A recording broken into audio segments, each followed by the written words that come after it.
અધ્યક્ષ મોન્ટુ પટેલ મામલે વધુ એક ખુલાસો થયો છે। ફાર્મસી કાઉન્સિલ ઓફ ઇન્ડિયાના અધ્યક્ષ પદે નિમણૂક જ ખોટી રીતે થઈ હતી। ગુજરાત કેમિસ્ટ એન્ડ ડ્રગિસ્ટ એસોસિએશનના પ્રમુખના ગંભીર આક્ષેપ। ગુજરાત સ્ટેટ ફાર્મસી કાઉન્સિલમાં ચૂંટણી હારી ગયો હતો મોન્ટુ પટેલ, છતાં પણ તેને ફાર્મસી કાઉન્સિલ ઓફ ઇન્ડિયાના પ્રમુખ પદ સુધી પહોંચાડ્યું। એક સાથે બે રાજ્યોમાંથી મોન્ટુ પટેલ કેવી રીતે નોમિનેટ થઈ શકે તે સવાલ છે। મોન્ટુ પટેલની નિમણૂક માટે ધારાધોરણો નેવે મુકાયાનો આરોપ લગાવવામાં આવ્યો। સમગ્ર મામલે ઊંડી તપાસ થવી જરૂરી છે તેવું જસ્સુ પટેલનું નિવેદન સામે આવ્યું।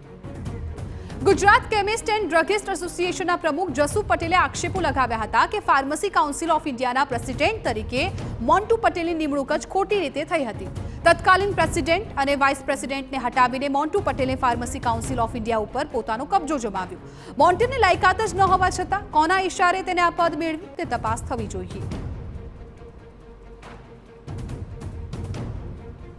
કદાચ દુનિયામાં આવી કોઈ બનાવ નહીં બન્યો હોય કે જે ફાર્માસિસ્ટોનું 65,000 ફાર્માસિસ્ટો એ 52,000 વોટર્સોએ વોટ આપ્યા પછી ચૂંટાયેલા 6 પ્રતિનિધિને સાઈડમાં કાઢી અને જે ગવર્મેન્ટ નોમિનેટ કરેલા હોય એનો લાગતા વળગતા એના જે હોય એને બેસાડી જે રજિસ્ટ્રાર ઉપર ચૂંટણીની કાયદેસરની જે તપાસ છે એ થતી હતી એને ઈસી બનાવવો, જે 439માં જે ડિપોઝિટ નથી બતાવ્યો એને ગવર્મેન્ટ નોમિનેટ કરે, નોમિનેટ કર્યા પછી પેલાના ફાર્મસી કાઉન્સિલમાં મેમ્બર બનાવે, મેમ્બર બનાવ્યા પછી પીસીઆઈ ઇન્ડિયાની અંદર રાતોરાત મિટિંગ બોલાવી।